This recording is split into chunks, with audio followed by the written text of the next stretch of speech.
There's an old dog in Angelville named Buck, who's very good at making woolen hats. Legend has it that wearing a beautiful hat in Angelville will attract the angels.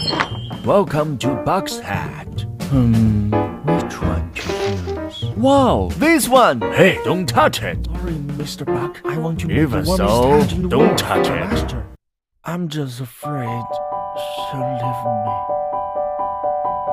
Susie. Wait!